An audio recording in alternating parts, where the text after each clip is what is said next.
बिस्मिल्लाहिर्रहमानिर्रहीम। अस्सलाम वालेकुम। उम्मीद करते हैं कि आप सब खैरियत से होंगे। मेरा नाम है डॉक्टर नदीम फ्राम गुजरांवाला। आज हम बात करने जा रहे हैं कि छींकों के बारे में, स्नीजिंग।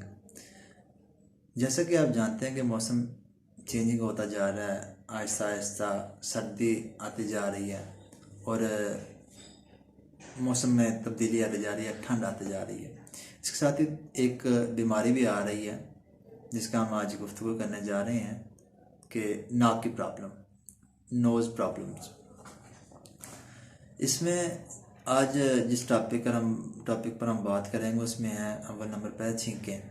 जब हम नज़ले का शिकार होते हैं तो उस वक्त हमें छींकें बहुत ज़्यादा आती हैं और कुछ ऐसे पेशेंट्स भी होते हैं जिन्हें एलर्जिक होने की वजह से छींकें आती हैं। मिसाल के तौर पर डस्ट एलर्जी होगी, उसकी वजह से उन्हें छींकें आती हैं।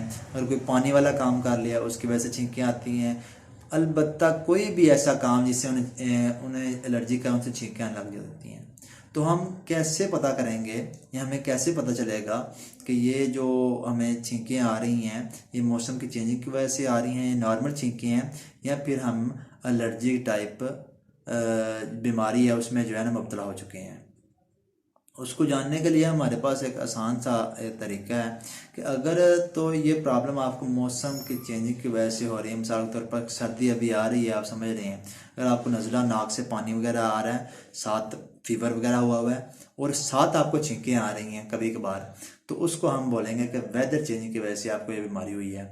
और अगर आपको ये छींकें वगैरह हफ्ता से 2 हफ्ते तक मुसलसल सुबह शाम सांस आपका नॉर्मल निकल ही नहीं रहा, आप कोई भी ऐसा काम कर रहे हैं जिसकी वजह से आपको जो है ना वो छींकें ही आ रही हैं, तो आप इस बात को अपने दिमाग में बिठा लें कि आपको एलर्जी की प्रॉब्लम हो चुकी है। अब हम 2 बातें हमने बयान कर दी हैं। एक तो ये चीज़ कि हमें मौसम की चेंजिंग की वजह से एलर्जी हो रही है, और दूसरा एक एलर्जिक प्रॉब्लम जो है ना वो एक पेशेंट जो है ना बन गया है। अब इसमें डिफरेंस क्या है मेडिकल फील्ड के लिहाज से?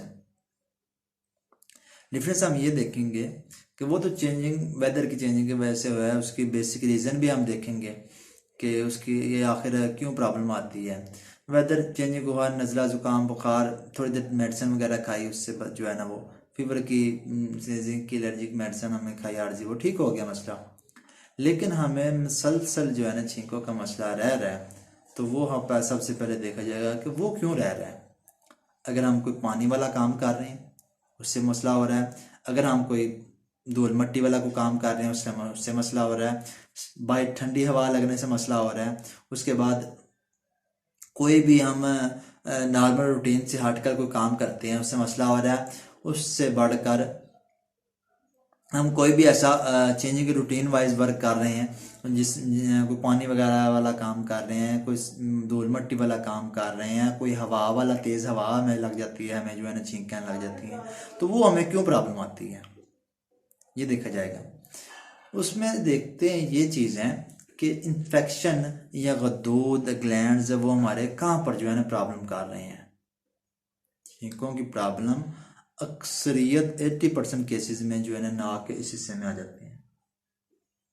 जैसा कि आप देख सकते हैं, नाक के इस हिस्से में जो गदूद होते हैं, नाक के गदूद होते हैं, वो फूल जाते हैं, वो बढ़ जाते हैं, जिसकी वजह से एक तो सांस अंदर ले जाना और बाहर ले जाना बहुत मुश्किल हो जाता है। इस तरह आप आसान तरीका ये आपको बता देता हूँ मैं कि अगर आपको गदूद का मसला बन गया या कोई इस तरह की प्रॉब्लम बन गई है क्रोनिक केसेस में, ये बात अपने माइंड में बिठा लीजिएगा, ये बात हम क्रोनिक केसेस की कर रहे हैं, यानी कि पुराने केसों की।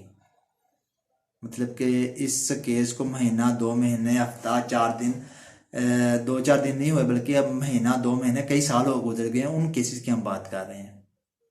उसमें आप देखेंगे कि एक नाक पर जो है ना, एक तरफ नाक के एक हिस्से पर उंगली रखकर दूसरी तरफ से हम सांस ऊपर को लेंगे।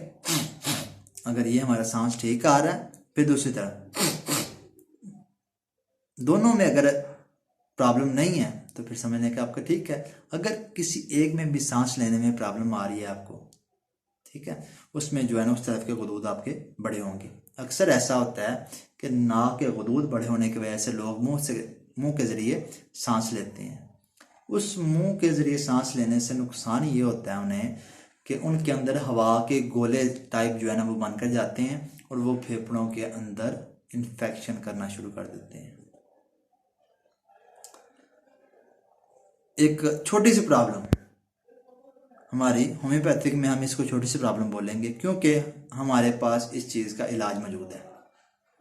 लेकिन एलोपैथिक में हम ये चीज़ देखते हैं कि उन्होंने बोलना है कुछ देर मेडिसिन, एलर्जिक मेडिसिन खिलानी है आपको, जब तक आप मेडिसिन खा रहे हैं उस वक्त आपको फ़र्क है, अदरवाइज़ आपके फिर प्रॉब्लम वही रह जानी है।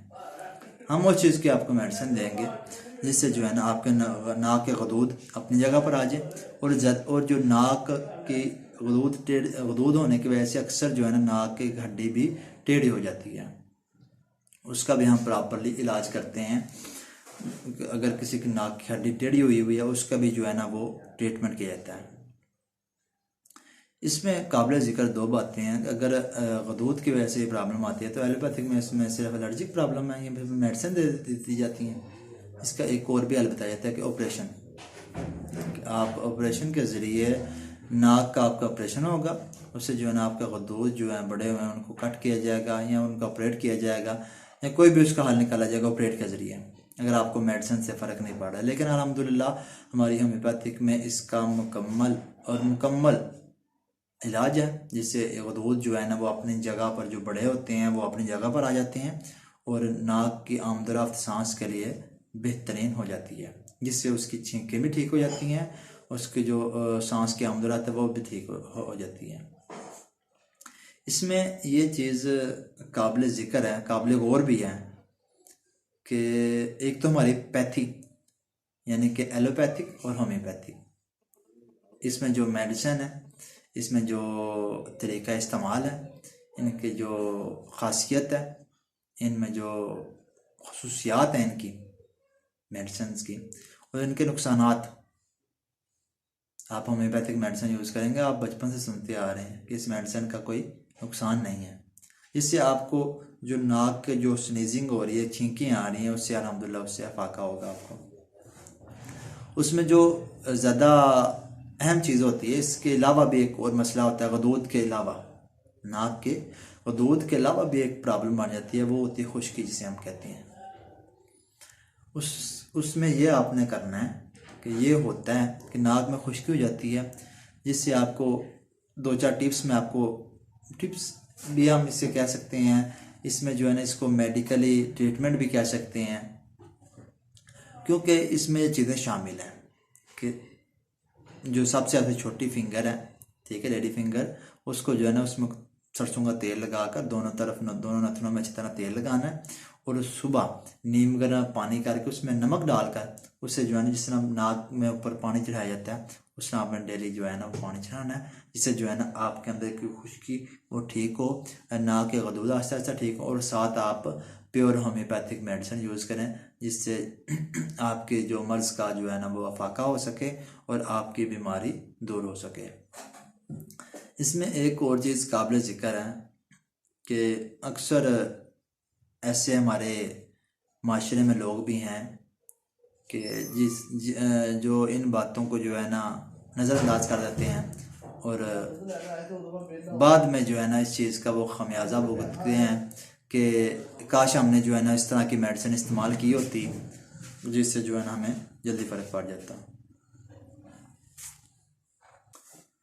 तो हम बात कर रहे थे कि कुछ ऐसे लोग भी होते हैं जो इस माशरे में हमारे इन चीज़ों को अनदेखा कर देते हैं, कहते हैं खुद ही ठीक हो जाएगा, लेकिन इस तरह की प्रॉब्लम, इस तरह के मसाइल खुद ठीक नहीं होते जब तक उनका प्रॉपर ट्रीटमेंट किया जाता है, मुकम्मल इलाज नहीं किया जाता, उस वक्त तक ये मामलात ठीक नहीं होते हैं, बल्कि आहिस्ता आहिस्ता आहिस्ता आहिस्ता वो मसले बढ़ते ही जाते हैं।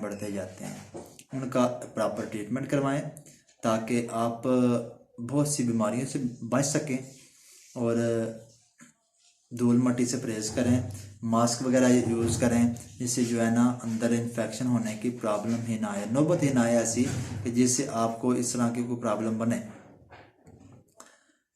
इसके अलावा मैं आपको ये भी बात बताना चाहूँगा कि इसके अलावा हम जो है ना अल्हम्दुलिल्लाह हर तरह की जो है ना ट्रीटमेंट करते हैं। इसमें होम्योपैथिक में हम लेडीज़ की कोई प्रॉब्लम हो, जेंट्स की कोई प्रॉब्लम हो या बच्चों की कोई प्रॉब्लम हो, ऑल ओवर जो है ना केसेस हम जो है ना वो डील करते हैं। उसमें जो है ना सारी चीज़ें आ जाती हैं। मैं मज़ीद तफसील में जो है ना हमारे डिस्क्रिप्शन में हर चीज़ आपको मिल जाएगी। हमारा कॉन्टैक्ट नंबर आपको मिल जाएगा, हमारा एड्रेस जो है ना क्लिनिक का, हमारे 2 क्लिनिक हैं, उनका जो है ना एड्रेस भी जो है ना वो डिस्क्रिप्शन में लिखा होगा, आप देख सकते हैं। और किसी भी मसले के लिए जो है ना आप हमसे रब्ता कर सकते हैं। हम अल्हम्दुलिल्लाह होम्योपैथिक में, प्योर होम्योपैथिक में हर तरह की मेडिसिन देते हैं। तो उम्मीद करता हूँ कि आपको आज की हमारी ये वीडियो पसंद आई होगी।